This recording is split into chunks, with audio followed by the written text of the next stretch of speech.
Hello, and welcome back to the Balanced Blonde podcast, Soul on Fire.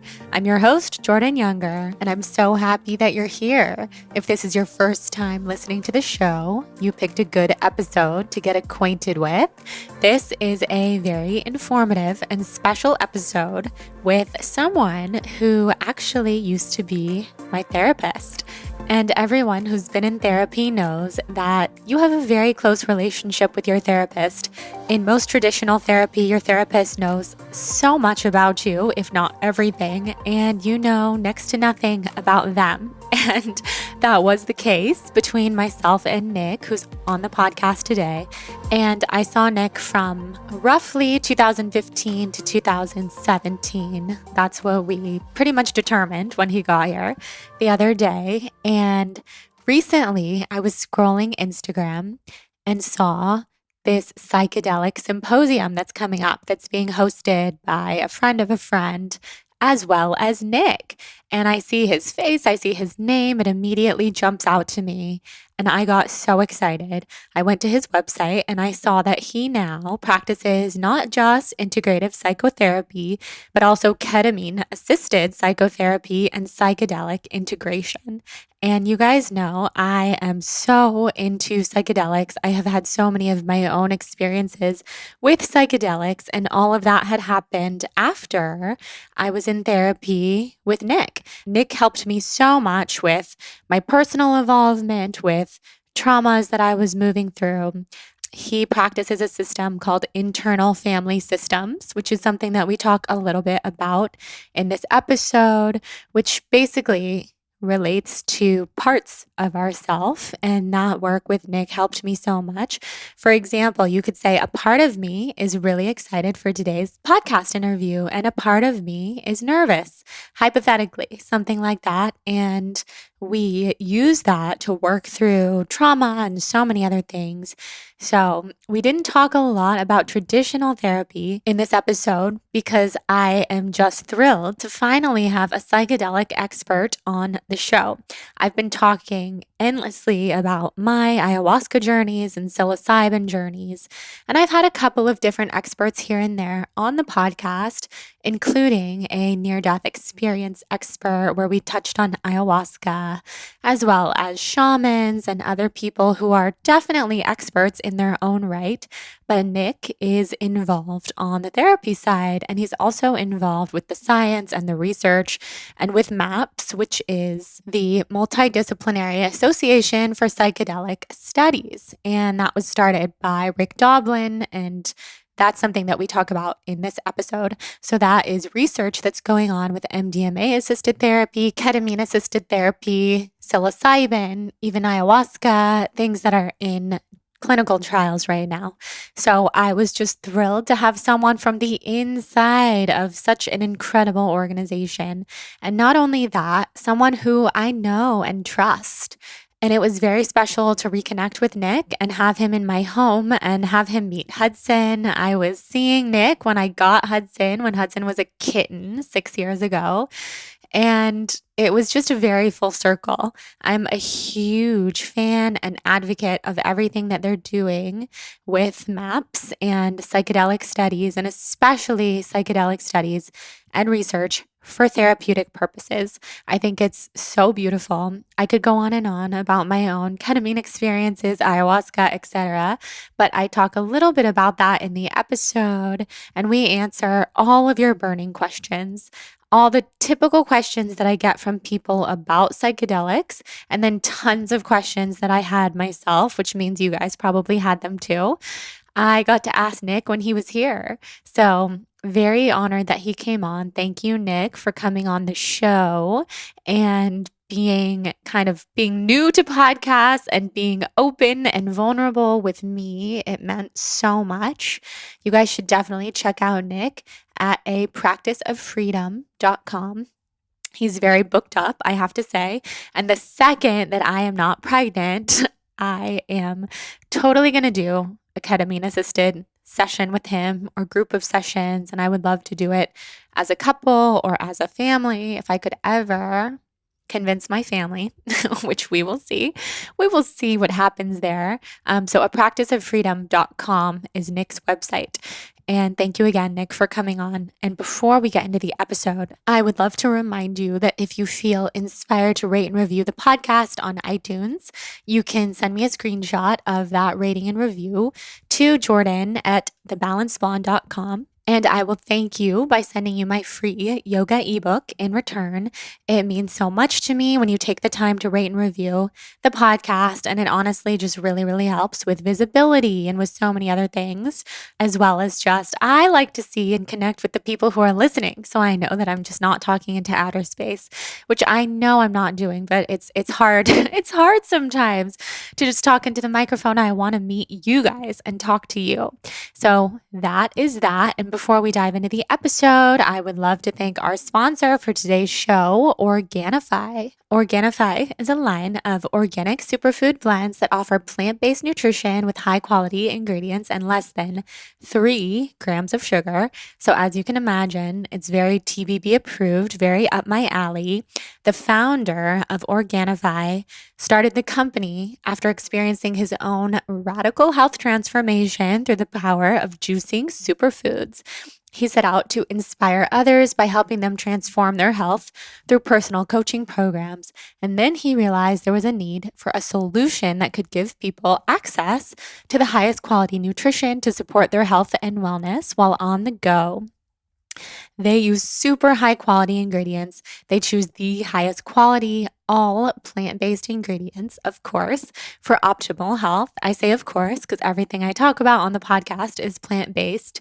Each blend is science-backed to craft the most effective doses with ingredients that are organic and free of fillers when possible, and always contain less than 3 grams of sugar. Everything is super convenient. Each superfood blend is super easy to use by simply mixing it with water or your favorite beverage while on the go, providing you with high-quality nutrition throughout your day.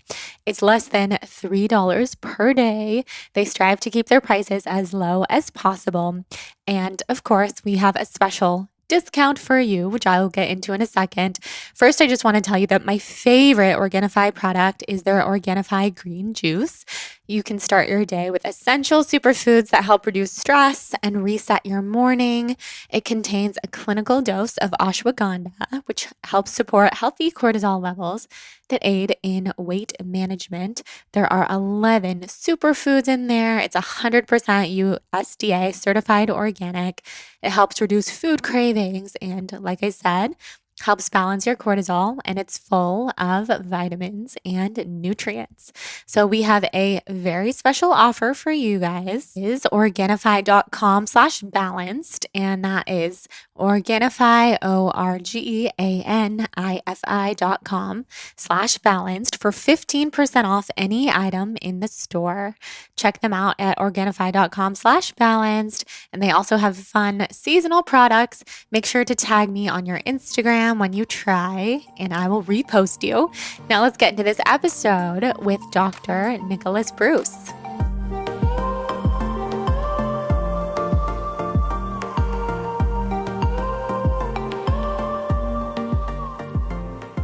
All right, Nick, I'm so happy that you're here in my house. Me too. It's exciting. So I'll start by kind of telling the audience how we know each other. We worked together, you as my therapist, for many years, starting, I was just thinking this a minute ago, I think in 2015. Sounds about right. Because that's when I got Hudson, my cat. And I remember coming in and telling you, I'm so worried all the time that my little kitten something's going to happen to him. And I remember these conversations. It was my first step into motherhood / taking care of a little creature. And we worked on so much together. You have been hugely instrumental in my personal evolution. So thank you. You're so welcome. And as I've shared with you before, it has been an honor to have worked with you.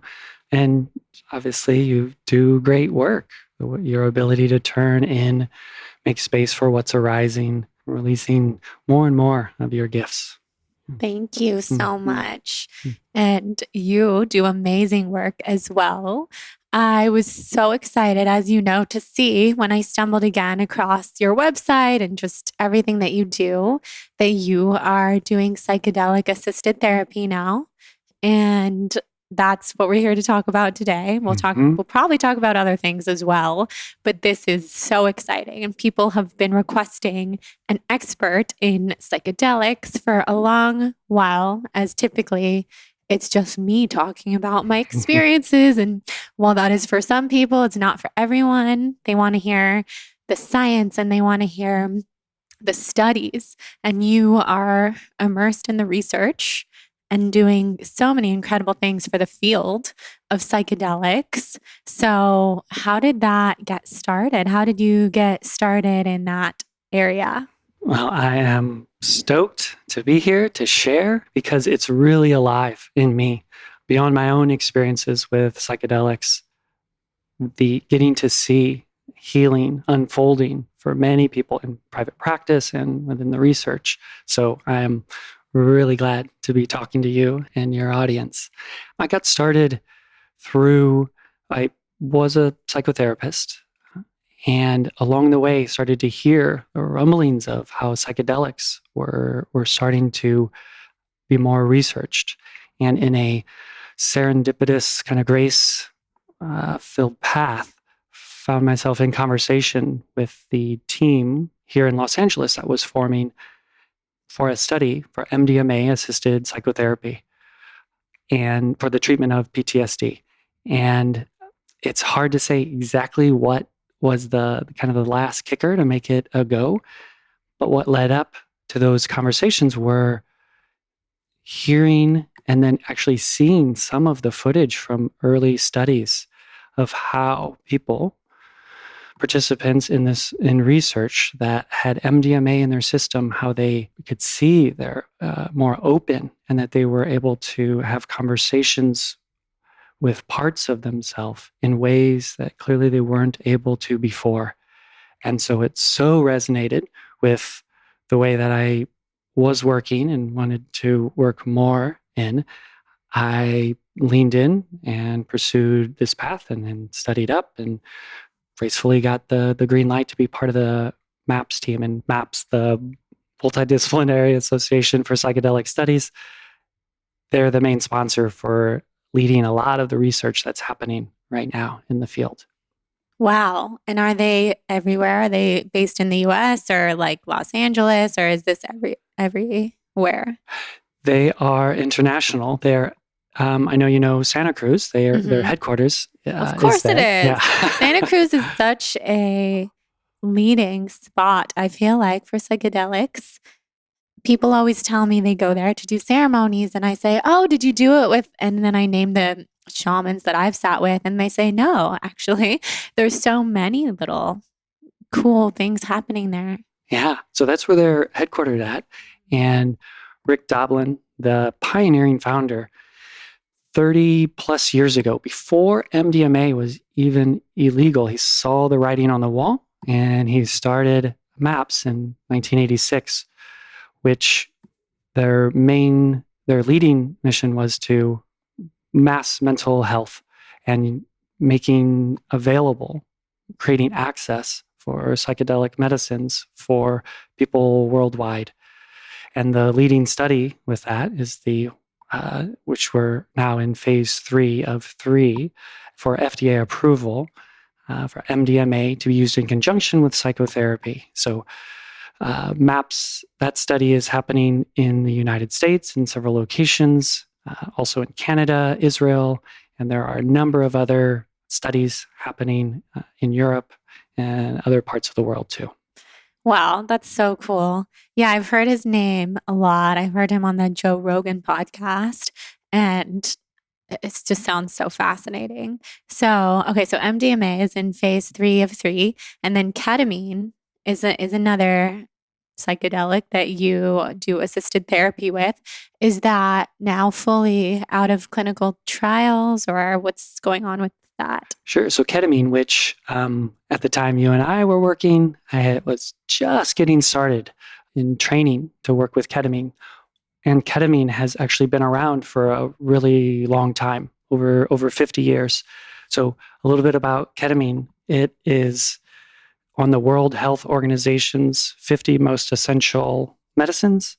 It tends to be it's quite safe in terms of its safety profile, meaning it doesn't depress the cardiac or respiratory system. So like compared to morphine, it doesn't require as much immediate medical attention. And a reason that can be really useful, ketamine has been considered the buddy drug. So in some war type situations, if someone's injured and they need to be air vac'd out, before that happens, they can be given ketamine. They don't have to be monitored as closely as they would with, say, morphine. And it would relieve the amount of panic, reduce the amount of pain in a safe way, so that they can get further treatment. So ketamine's been around for a long time. As far as therapy, it's used off-label. Originally, ketamine is an anesthetic. So it's used, again, safely, like with kittens, infants. So it's used with humans. And its therapeutic components include the space that it creates for someone.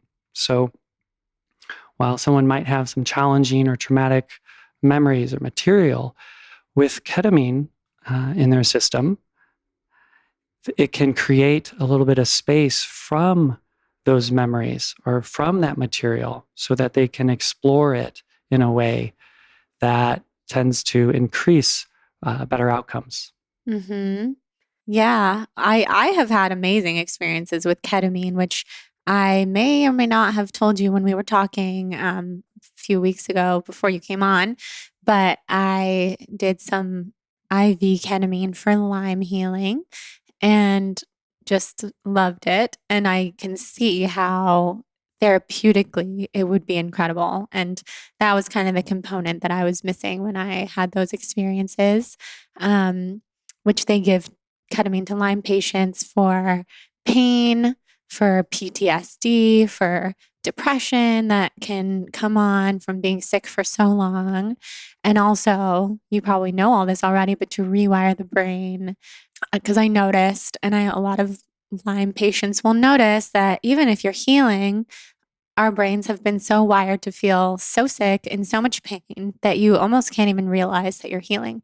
So that's what I was having the ketamine for. And I would do it in the doctor's office, but there was no therapeutic component. There would always be someone in there to keep you awake so you don't go into like a ketamine hole, as they say. But I wanted so much to explore what was coming up in my mind and my heart, and very psychedelic experiences. I mean, I remember seeing like things on the walls melting. And my mom was in the room with me at one point, and I was telling her, "Oh my God, I see your soul. I see all your past lives. I want to tell you about it." And it was so cool because it was so far the only time I've gotten to have like a psychedelic experience with my mom there. Because she's not about to go to sit in a ceremony with me of any other type of medicine. So that was really special. So when you lead people through ketamine-assisted therapy, what is a session like? Yeah. Wow. Just really quick to add to that list. Well, Jordan, you've done your homework. Yes, I have. I think when you've been sick, you become this, what do they call us? Unofficial, we get our unofficial PhD in a way, very unofficial, because, you are just trying everything under the sun that could potentially help. Yeah. Yeah. And in addition to that list, you mentioned pain, PSD. Yeah. Ketamine is really helpful for certain kinds of anxiety, depression, and suicidality as well. And it works differently in the brain. You mentioned that kind of rewiring or neuroplasticity, that while many medications work on the serotonin or dopamine system, this works on a different system called the glutamate system, which also makes it safer to not with other medicines that people are taking. It's an available medicine to work with without having to taper off or do without the medicines that are already supporting people. I'm really glad to hear that your mom, someone loving and trusting, was in the room. Yeah, you're kind of highlighting one of the things about ketamine, that there are IV clinics and there can be a lot of utility and usefulness there. In my opinion, it leaves a lot of kind of therapeutic meat on the bone, that when there's a relationship, when there's a process that the ketamine assists, then there can be even more transformation or healing towards whatever that person's goals are. So the way that ketamine-assisted psychotherapy works in my clinical practice, I'll meet with someone for a number of sessions, let's say 3 sessions, and if we feel that ketamine would be a support to their process, then they'll meet with one of my psychiatrists. If that psychiatrist also agrees that this person is ketamine could be appropriate for this person, then we'll schedule sessions for 4 to 6 weeks that include a ketamine session followed by a non-ketamine session. We'll call that an integration session. So each week, a ketamine session, an integration session, and through that 4 to 6 weeks, a therapeutic arc of what's arising. I want to be clear to mention integration as an ongoing process throughout that process, which starts with a relationship and intentions, and then how these intentions actually show up. And they tend to show up in small choices in day-to-day life that are in line with one's short-term and long-term well-being.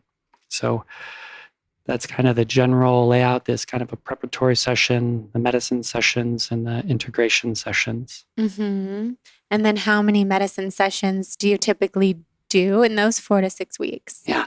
So it tends to be 1 ketamine session per week for the 4 to 6 weeks. Then we'll pause. We'll have on the onset a plan in consultation with the prescribing psychiatrist, and then we'll pause. There are many medicines that are used to kind of combat symptoms. What we're looking to do with ketamine, and I would also include other psychedelics, that we're looking to use that to support someone to get to the root of what's actually going on. So they might come in, people come to work with me, to work with social anxiety or treatment-resistant depression or PTSD.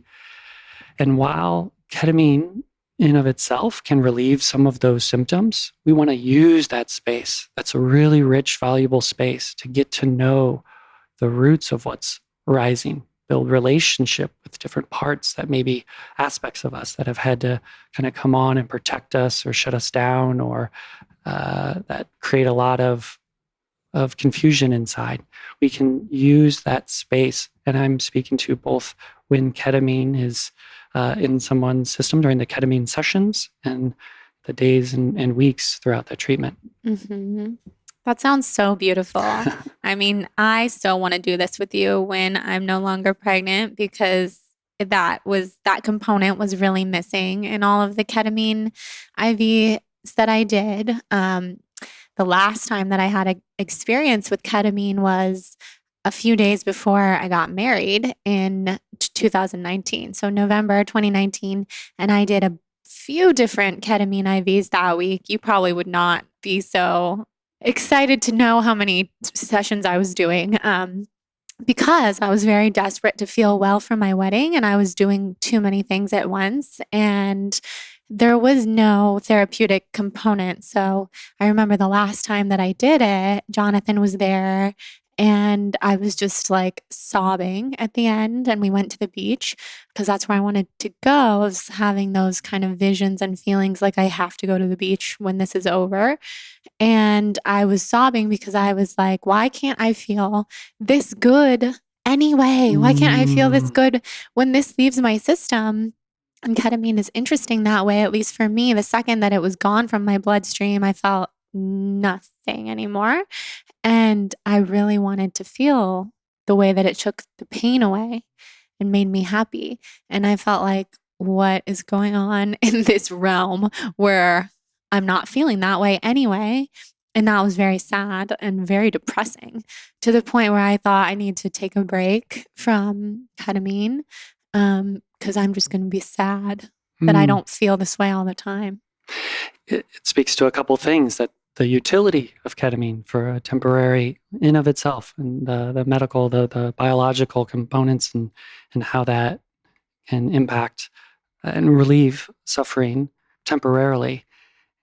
And I can't help but lean into like, and what if there was part of a therapeutic process that space, this amazing space, is used to get to the root of the pain. Yes. I'm referring to the psychological pain. I understand that there are physical components that need tending to in other ways. And even with that, the relief of the physical pain can also create a little bit more, just call it psychic space, to turn towards our emotional, the things that stress us. Mm-hmm. Yes. And that I totally agree with you. And that's what I would want to explore. Is I do believe we can get to the root through the help of some of these medicines. And I was definitely lacking that in the ketamine experiences, but other experiences that we've talked about with ayahuasca and psilocybin, I do feel connected me to the root. I don't know, maybe because the experiences were longer, like anywhere from 6 hours to a whole entire 3-day ceremony, that just shook my whole perspective and were really helpful. Yeah, you mentioned the length. So one of the things ketamine has going for it, it's legal and it's relatively short acting. So it can be in ways, and even as more psychedelics become available, ketamine, I think, will be a great tool in the toolbox for people even to experience some non-ordinary state of mind. You mentioned, psilocybin and ayahuasca and the healing experiences you've had. There's, yes, a longer length of time there, and these medicines, they're very interesting, and they're, when partnered with, when worked with well, talk about set and setting, what kind of provides a space for someone to do the most, or the work that needs to be done. Mm-hmm. Yeah. So is there anyone who this is not a good fit for, who these medicines or psychedelics, you just would say this is not the right fit for this person at this time? I have a couple of responses to that. So when I've got my researcher hat on, I know that there are certain inclusion and exclusion criteria. So, for example, with the MDMA for PTSD study, we're looking for, I've got my arms out to the side, there's this many people with PTSD, and the research is honed in on a sliver of that in order to be able to work through and present the research in the best way to meet the research needs. And that's not to say that MDMA-assisted therapy wouldn't help, many more outside of who's been accepted into the study.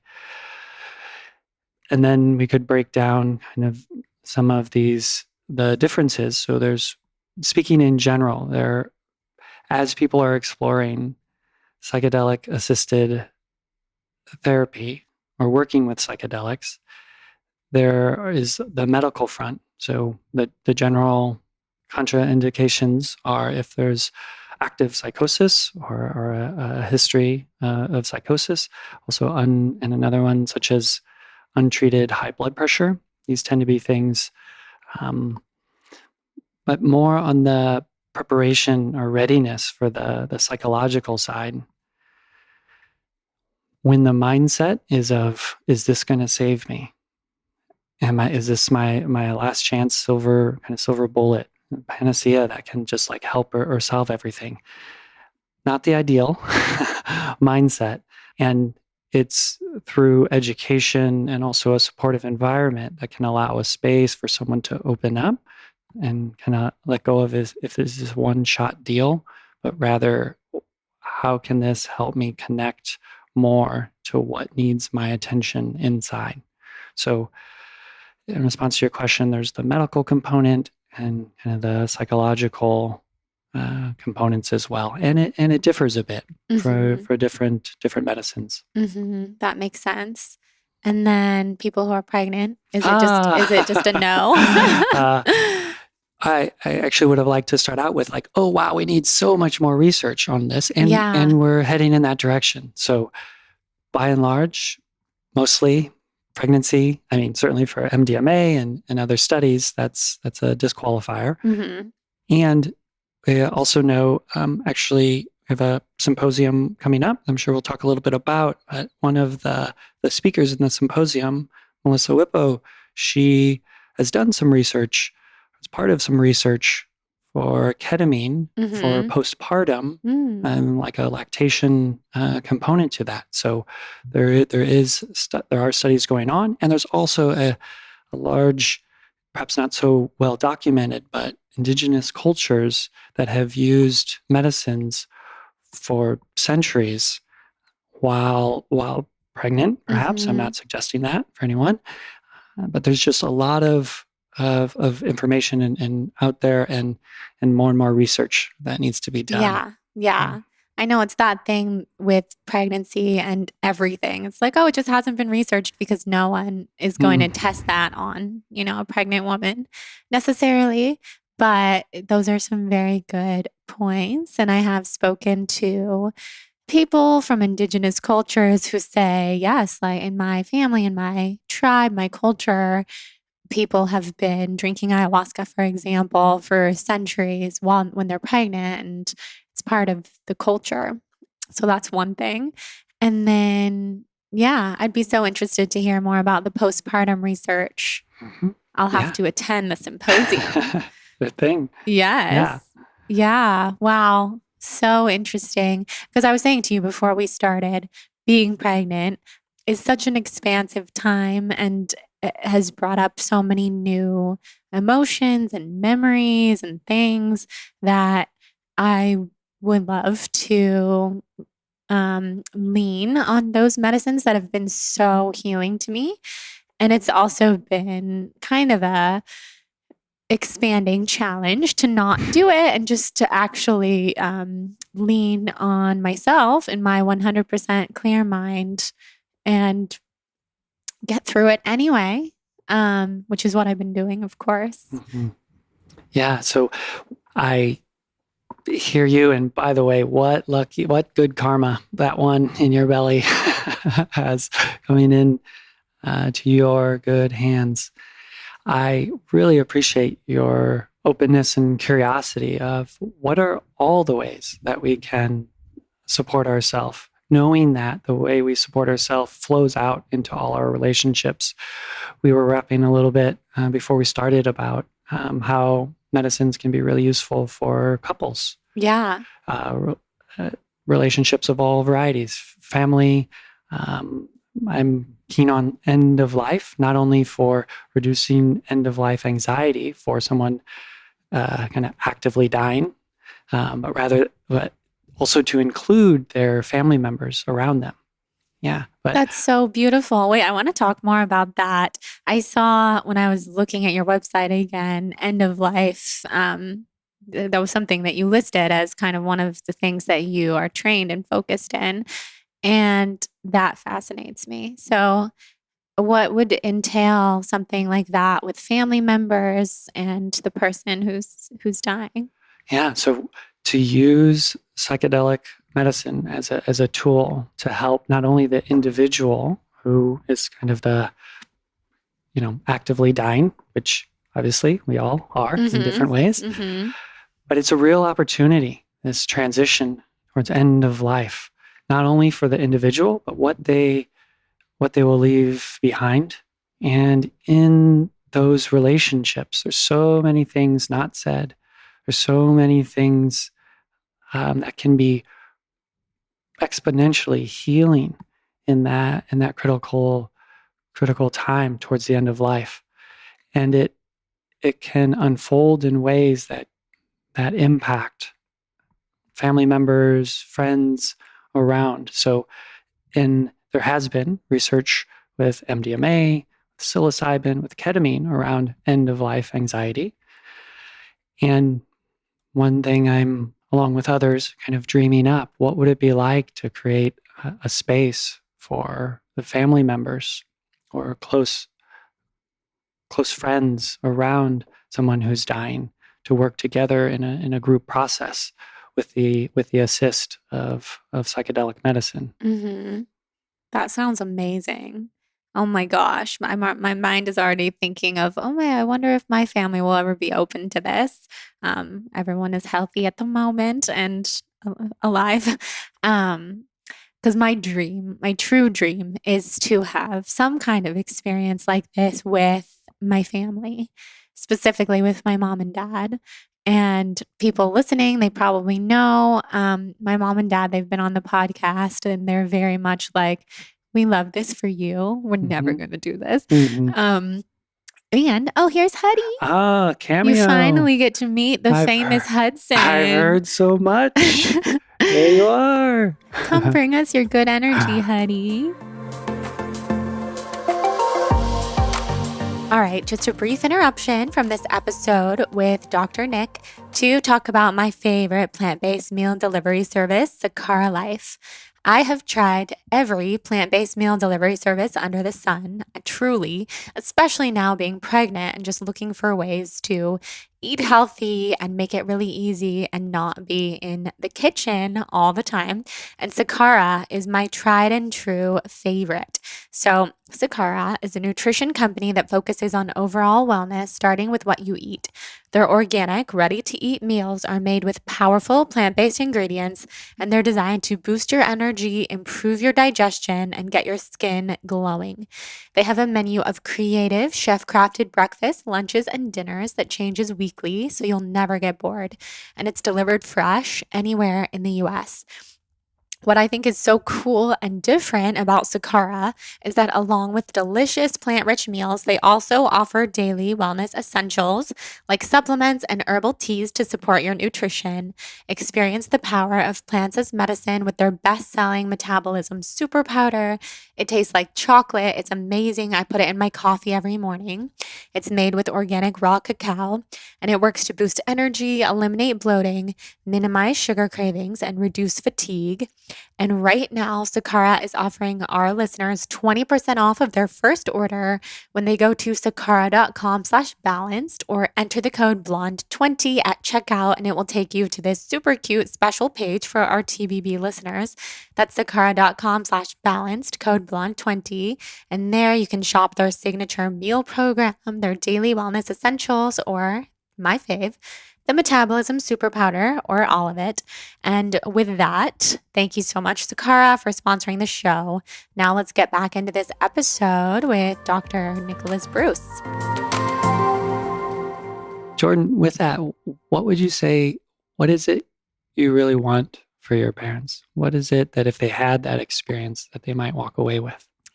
Well, I think some of my journeys with plant medicine have brought me very ancestral experiences on both sides, but specifically a lot on my dad's lineage. And he and I have so many similarities. We are so similar and so different. We butt heads. We're very close. And when I was younger, we really didn't even get along for that reason. And I want him to have so much more peace. And whether that's in this life or heading into the next realm, peace. He's so hard on himself, and almost nothing is good enough. And that's a very ancestral belief on that side of the family. And so it was just inherited into him. And then he was raised that way. And then he raised all of us that way. And I just happened to go on my own journeys to try to disconnect from that, although I still can feel that way inherently. So I want peace for him, joy, more happiness.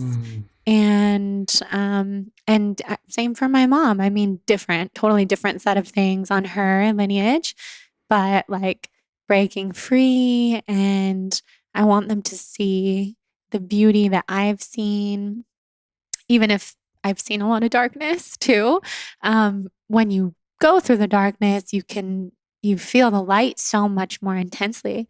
And I want that for them so much. Also, because I think they do their best to understand me and they do a really, really good job to support me. They're the most supportive people probably in my life, other than Jonathan, but they would understand my soul so much deeper. I just want it. I want to share the gifts I've gotten from these medicines with them. Yeah, beautiful. Yeah, I hear that from your experience, the shifts that happen for you, the connection that it could potentially bring about, and even the unknown of what gifts it might kind of unfold for them. Yeah, I get where you're coming from. Well, maybe this setting would be way more appealing to them. And you mentioned something about the ketamine lozenges versus the IV being less intense. Did you say something like that, or Yeah, you can explain? But maybe they would do something like that. Sure thing, and just they can imagine, there will be a medical doctor right there in the room. Yeah.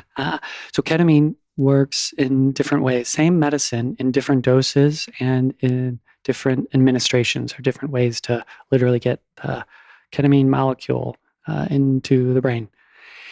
Those main ones are sublingual. So these are kind of look like cough drops or kind of medicated lozenges.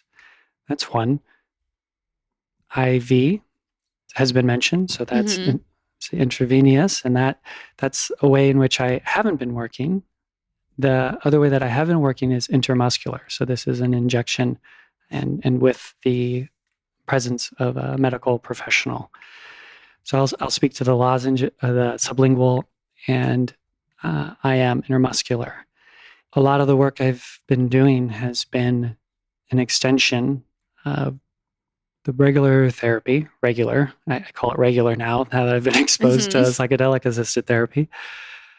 It builds on that, and in these lower doses, lozenges tend to be lower doses. It stays conversational. So like you and I could be in a session, ketamine dissolves under the tongue in one of these lozenges. And then as that medicine comes on, it creates a little bit more space. It's kind of like a therapeutic lubricant, if you will, meaning we can connect with some unpleasant, challenging to traumatic material memories without having the same kind of reactivity arise with it. We can get a little bit of a different perspective, and a little bit of a different perspective is a big deal therapeutically. So lozenges can be useful to assist therapy in that way. The intermuscular tends to be a higher dose, and in these higher doses, the focus is really on an internal journey. So the setup is a bit different. It's a couch or a bed, something very comfortable to lie down, eye shades, headphones, music, and over the course of about an hour and a half or so, the client is mostly inside with their experience on a particular arc of their experience. We have prepared with an intention, and the last part of that intention is always, okay, and now we'll let go of that intention and open to whatever is arising, but all in the context of a therapeutic treatment and relationship. So with these intermuscular and higher doses, there's a focus of integration is after the peak of that experience. So music gets turned down, eye shades come off, and we start to talk about what that experience was like. And another plug, not just for your parents, but ketamine has been around for more than 50 years, very well researched, very safe when held in a proper way. Yeah. Well, to me, that sounds amazing and far less scary, I think, to some people than some of these plant medicines that can take you unregulated into the depths of your mind in a different way. Yeah, depths of your mind and throughout the multiverse. Yeah. And for, you're in with ketamine, you're in for, an hour, 2 hours, whereas with many of the other, with the classic psychedelics, LSD, DMT, psilocybin, we're talking 4, 6 more hours. Yeah. Wow. So what was the process of getting trained to work with these psychedelics like? Because you were already a therapist, so you probably had a lot of the training kind of there. And then what was the rest of that process? The process of training, having had been trained as a psychotherapist and licensed, and many years under my belt, MAPS trains their therapists for the research. And that training, there's many components to that. And that was specific to working with MDMA in psychotherapy for the treatment of PTSD. The currently available training to work with psychedelics is not much. There are a few organizations, some in Northern California, some on the East Coast. And this is also why, along with a dear colleague, we have started a project here in Southern California called the Psychedelic Coalition for Health, a project that launches with the symposium we've referred to before. We can talk more about that. And also a training program for psychedelic-assisted therapy and integration for clinicians. Starts actually this October. So it's in response to the amount of more and more people seeking psychedelic therapies and the limitations or the limits on the amount of training that's available right now. So my training has consisted of being trained by MAPS to work with MDMA as part of the research, and then also several trainings to work with ketamine in private practice. So some of the ketamine training has included experiential components. So where as a trainee, we would be administered ketamine, have our own experience, and in the same training, be able to sit with other clinicians that are working with ketamine. So we get that experiential practice as well. To jump back to MAPS, they have done quite such an ethical job of training their therapists, which includes the optional opportunity to be treated with MDMA. So I'm like, yes, please. Yeah. So I had this opportunity to be part of a research study as a participant for healthy adults to work with MDMA, and it increases the amount of data for working with MDMA. So I had an experience with 2 highly trained therapists, and I got MDMA and also a placebo session.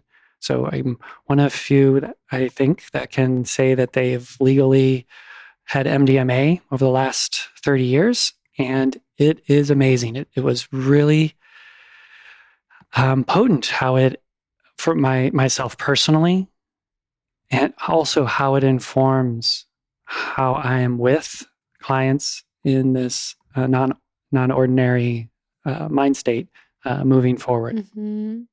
Wow. So what was your experience like?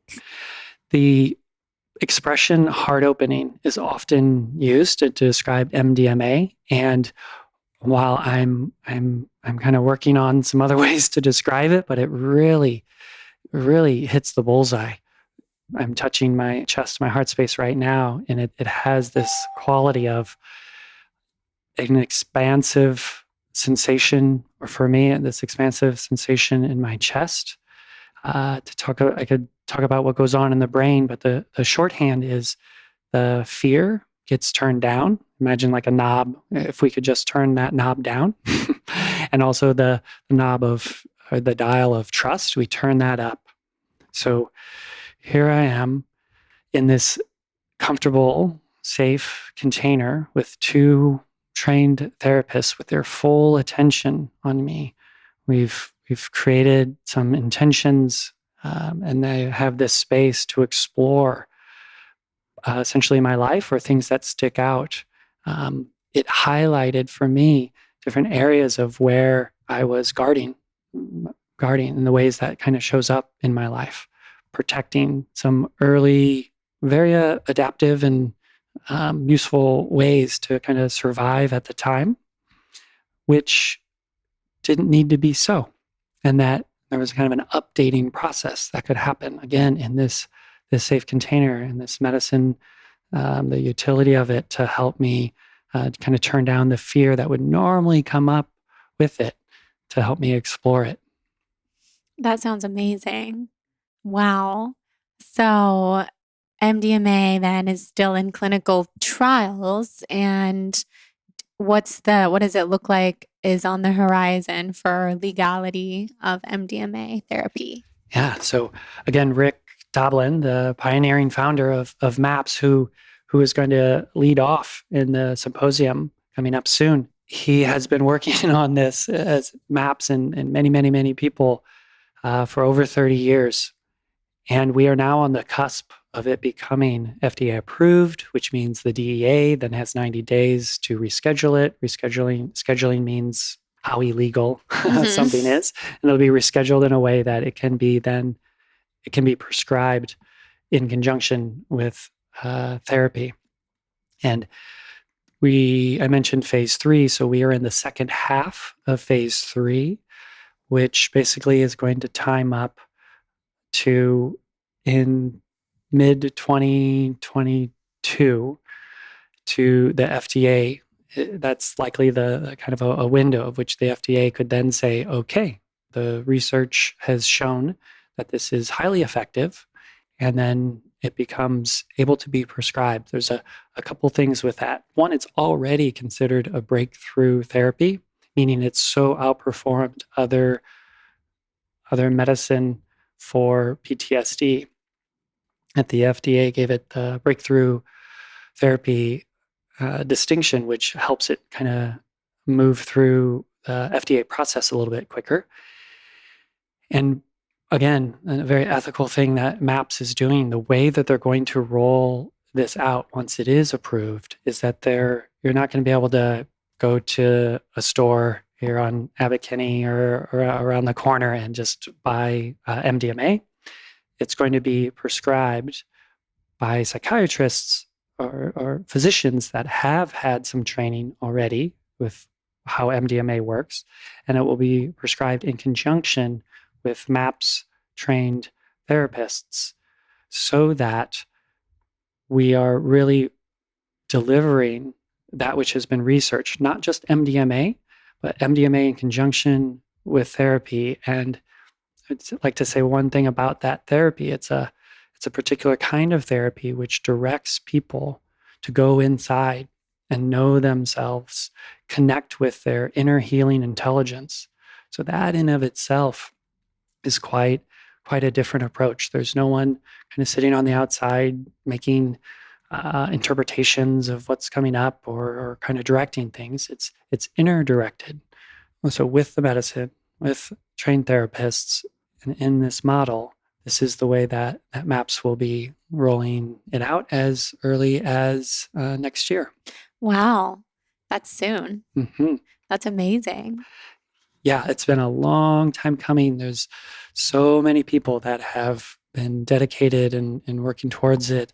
And in addition, so that's MDMA and what MAPS has been leading with. There's many other studies with other medicines, psilocybin, ayahuasca, LSD, DMT, ibogaine, that are in a similar process. They're just not as far along yet. Wow, that's so interesting. And then what are your thoughts on microdosing, people who microdose some of these medicines at home? Yeah. So I don't have much experience with that, but I can say what I've heard anecdotally is that for a number of people, they've found it very useful.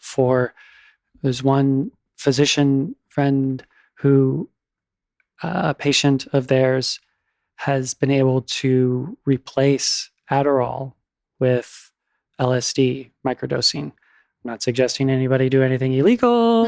And these medicines have, in various doses, will be shown, I think, will be shown to have great impact for a number of things.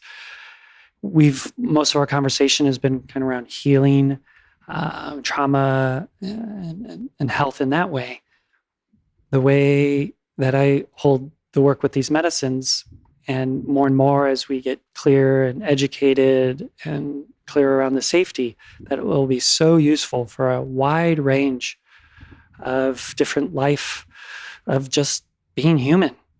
Relationships we talked about a little bit, creativity, spiritual practice, purpose building. Like there's a wide range of things that these medicines can be useful for. Back to microdosing, again, don't have a lot of research or personal experience to speak from, but I know it to be in this range of different ways to use these psychedelic medicines. I would like to say, just for people to, anytime they're picking up or working with a psychedelic in any of its forms, is to be really intentional. Also, maybe include somebody, like a kind of a buddy system, so you can just stay really authentic if you're kind of staying on point. And again, something we talked about earlier, like the intention: is this something I'm using to move away from myself, or is the intention to move towards myself? To understand something, to relate to these different aspects of myself. Yeah, that's such an important question to ask. So when you started practicing this type of therapy, moving from being a therapist to a psychedelic therapist, regular therapy to this, did you get any pushback from anyone in your life, or anyone like who you previously worked with, or anything like that? My head is nodding, and some faces are coming to mind. Yeah. So yes. You can imagine the skepticism of some people, and not only skepticism, but criticism of kind of coming from what they know of. If they hear LSD, that's the thing that people take and jump off out of windows, or whatever, whatever's been held. There's this very visual ad campaign. This is your brain on drugs. Egg in the frying pan. Do you remember this? I remember. So this imagery, which we now know with clarity that the war on drugs was a war on Black and brown people. And it was a technique to also that kind of very much created a stigma about drugs in general. Whether we call them drugs or medicine, it's how we're relating to them and getting to know the people that are using them and why they're using them, and how then we can get more educated and clear about what are the best ways of using them. So when someone shares with me their criticism or skepticism about the utility of psychedelic medicines, I first honor their skepticism. Like, that's what actually moves science forward, that kind of mind. And I encourage people to stay tuned in to the research that's coming out. I'm sure, and if we just say like clinicians, psychotherapists, or people in medicine in general, they're used to hearing like, oh, there's this research, there's this pill that you can take that will cure this or that or this. And we've kind of grown skeptical or even jaded to the potential impact of certain medicines. I know I'm a broken record on this, but it's the medicine and the psychedelics in conjunction with therapy that I'm really, really speaking to. So as skepticism or, criticism arises, and now my mind is actually thinking of my family members, Midwest, loving, soulful people, but this idea of taking this thing that, the egg in the frying pan is going to fry their brain. It's so far outside of their kind of wheelhouse of what they think of is like healthy or useful. It's going to take education on wider and wider circles to really understand. And also the personal stories of veterans, first responders, of once suicidal people, of a wide range of people telling their stories, such as yourself, and the healing components of these medicines, that really speaks to people and they can relate. And an organizing or a common thread there is we all have a right to not suffer and to pursue, health and happiness. And if there's medicines, if there's compounds that can assist in that, then let's find out more. I encourage everyone to find out more. It's a main mission of the Psychedelic Coalition for Health, the organization that me and a colleague, Lauren Taus, have begun here in Southern California. It's to educate, and also to educate the public in wide circles, and then also train clinicians to work with ketamine will be a focus, but also other medicines as they become available. So all that to say, skepticism, welcome. Let's use it as a fuel to find out with more clarity about what medicines can help us work with our suffering, to heal, to grow, to expand in creativity as well. Yeah. Yeah. And people come a long way once they learn about something. I mean, I'm always talking about this with my mom, that the first time that I started talking about psychedelics, my parents were horrified, and my dad didn't want me to do it, and my mom was really mad. And they have come so far. Now, when like a distant family member will question my lifestyle, my parents are like, my dad specifically is like, oh, ayahuasca is no big deal at all. It's been amazing for her. And he reads about it. He's very up to date on like any news regarding plant medicine. And I love it because even the people who are so set in their ways, can come so far with knowing, even if it's not for them, that it can be very healing for other people. All right. So tell us more about the symposium that is coming up that we've been mentioning. Happy to. So excited about this. So as mentioned before, Rick Doblin, the pioneering founder of MAPS, will be kicking it off. We also have a panel of veterans that have taken on a new mission to make accessible psychedelic medicine for veterans for healing. Camille Barton will be speaking to an embodiment, but also psychedelic exceptionalism and kind of ending the war on drugs. Paul Stamets, who's a beloved mycologist, he's kind of the mushroom guy. Dr. Gabor Mate, a trauma addiction specialist. Senator Scott Wiener, who is the sponsor of a bill coming through the California State Assembly, which will decriminalize some psychedelics in certain amounts. So that's exciting. That's coming about. He's going to be speaking to that.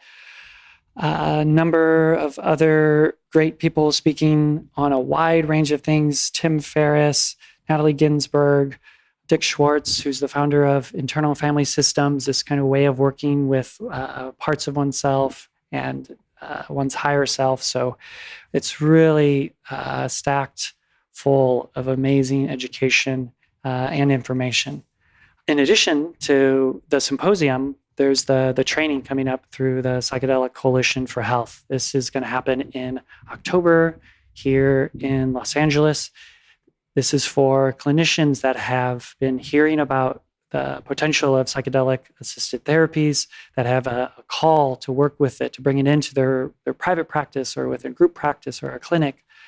It's an experiential training where we'll work with ketamine, and the focus will be working with ketamine with clients.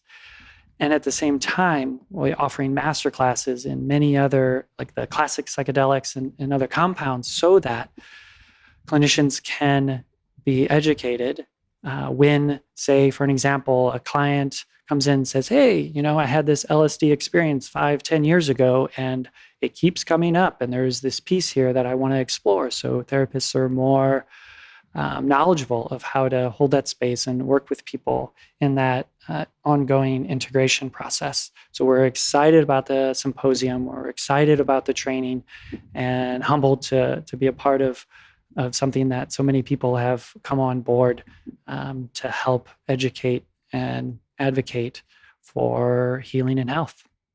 So exciting. Yes, amazing. And people can find it at any time. It's going to be evergreen. So they can just find it on the website. That's right. At Psychedelic Coalition for Health, FOR spelled out.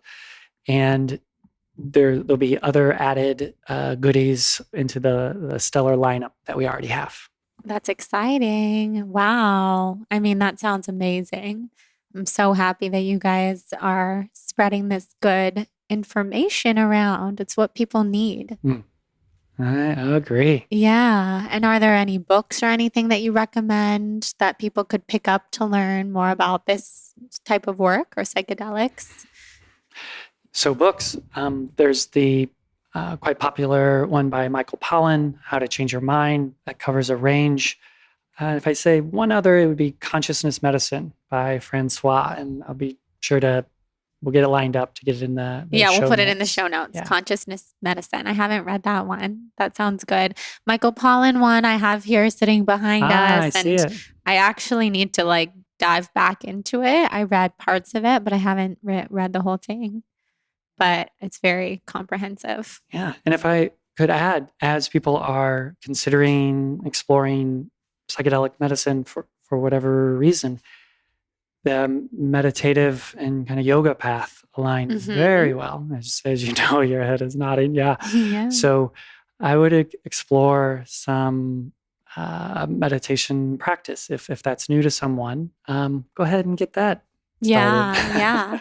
And that's something that you have done for a long time, is the mindfulness exercises. And it's no surprise to me that you have now headed into this field, this work. It's all so similar, and so it really works together. Absolutely. Dovetailing. And I attribute quite a bit of what I'm able to experience or what I'm available for during a psychedelic medicine journey to the practice of meditation. So essentially noticing my mind, noticing and practicing a capacity to be with whatever's arising.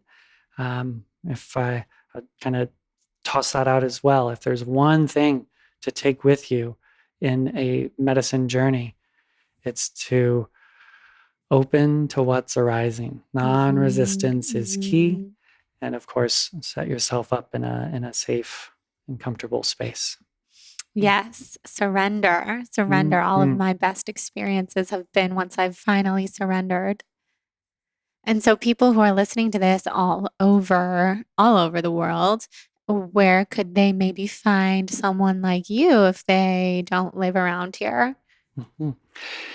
Yeah, so a couple resources. Psychedelic.support is an organization that also has a lot of educational resources, and it can help connect you with not people to do medicine work, but with people that have experience and that can help integrate or even prepare perhaps for working with psychedelics. MAPS.org is also an incredible resource. If anyone is interested in being a participant in some of this research, that is where you would find more information on that.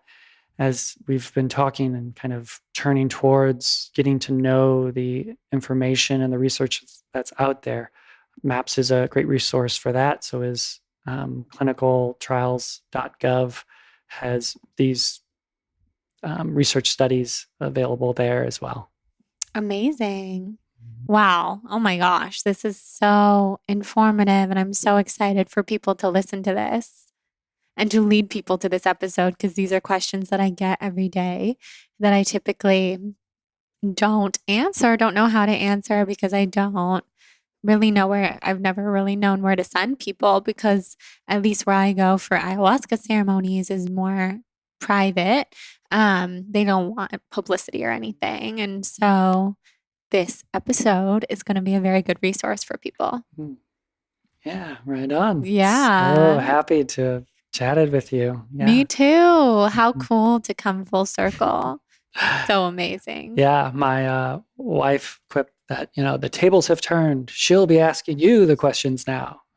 I love that. I know. I never thought those tables would turn, but it's pretty amazing. And I believe it was back when I was working with you, sitting in your office, that I first started this podcast it was in 2015. So I remember. Yeah. Very full circle. So amazing. Yes. And where can everyone find you? They can find me at my website, apracticeoffreedom.com. And also along with at PCH, abbreviation for Psychedelic Coalition for Health. So cool. And then final question, because I kind of ask everyone this who comes on, do you know your sun, rising, and moon signs? My main sign is Libra, and I don't know my other sign. We'll have to look it up. Let's look it up. When's your birthday? September 26th. Oh, wow. We're both Libras. I knew you were Libra. I knew it. I love that.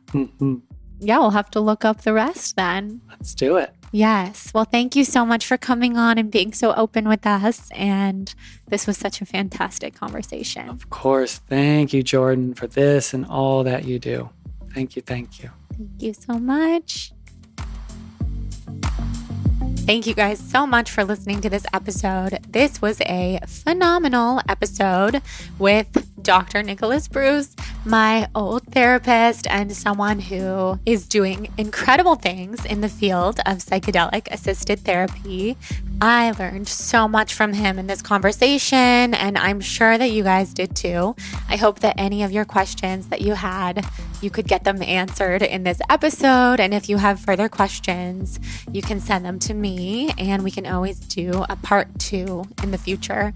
I honestly, like I said, I miss my psychedelic explorations, being pregnant, and it's also been a really cool time to just focus on integrating from all of my previous ceremonies and experiences.